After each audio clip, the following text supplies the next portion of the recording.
Hi there. This is a video really for SRT practitioners. A few SRT practitioners have asked me to make a short video on how to use the power symbol effectively. So here it is. So the power symbol, the dots represent stone circles. So they represent the rocks in the stone circle. And within this power symbol chart, we also have these two dots over here, which is for the Stonehenge link, which we can call in, if we wish, the Stonehenge energy, which I always do. I find it's more powerful to do that. And on the dots, you see in between the dots, should I say, are numbers.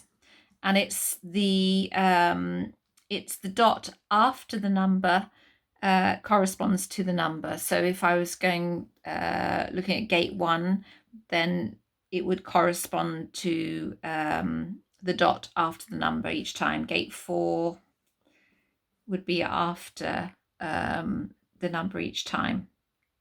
And that's the power symbol chart. And you use that chart with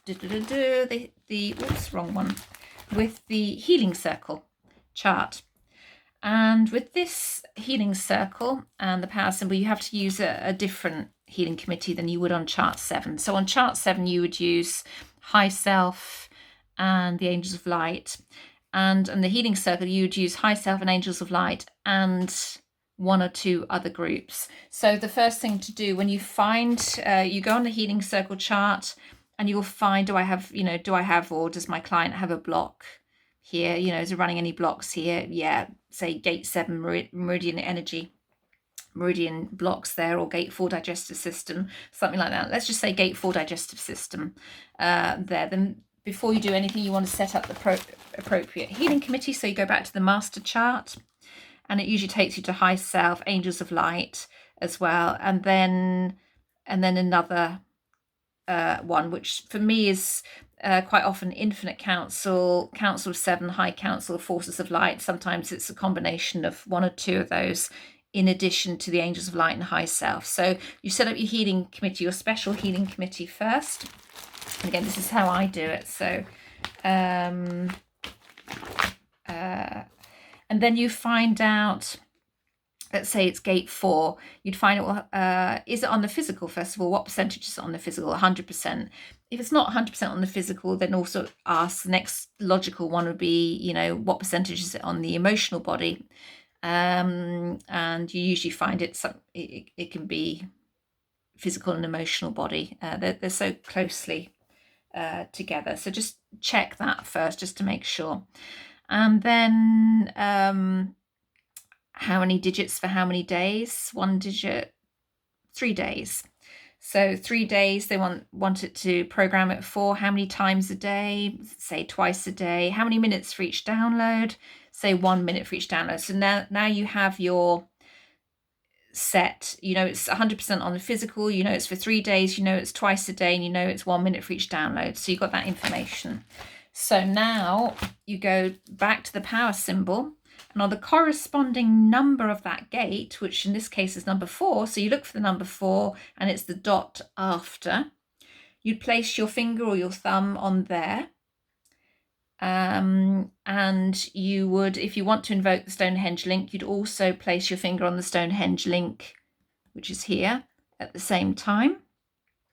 And then you would use your pendulum to download by asking your healing committee, then program the healing committee to set up and download the appropriate vibration to open up gate 4 for X amount of days, 3 days, twice a day, 1 minute for each download, as we just found out, to bring gate 4 back into full balance, full harmony, full operational effectiveness there. And it's doing that. And the download would be about 1 to 2 minutes. As usual, it's always longer with the pendulum. When you've done all the gates that are blocked or not flowing freely, you also want to integrate it by using marker 21 here. So you put your finger on marker 21, and then you just ask that that's fully integrated, and that takes another 30 to 60 seconds, something like that. And then when it's done, just check that it's done. So is that done completely? Whoops. So many charts all over the place. Is that done completely? 100%. Is it going to hold? Yeah. 100%, and so on. Now, what I also do as an extra is that I go back to the master chart and I say, well, what caused that block in gate 4, for example? And I'm normally taken to 5, 6A or 6B, but usually 6A. So they might go to 6A and they say, well, abandonment caused the block, excesses caused the block, any other blocks? No. And I would also find out how many levels of consciousness on chart 3 those blocks were held at, 1 level in this instance. And then I'd say, is that enough for you to clear that block away from that caused the block in gate 4? Yes. And then just ask the teams, your high self team, to clear that block away. And then just ask, is there anything else that needs clearing for gate 4? Usually no, but you never know. It's always work. It's all about asking the questions in this system, and that's it. And you'll find that for the healing circle, working with the power symbol is incredibly powerful healing. I find that really, really does move the energy along. I'm not entirely sure how to use some of these other things as yet. And if anybody knows out there, perhaps they could let me know what these other aspects of the 6-pointed star, how to use those. But that's how it works. It's very powerful. If you have any questions, then just drop them in the comments down below, and I hope that helps you.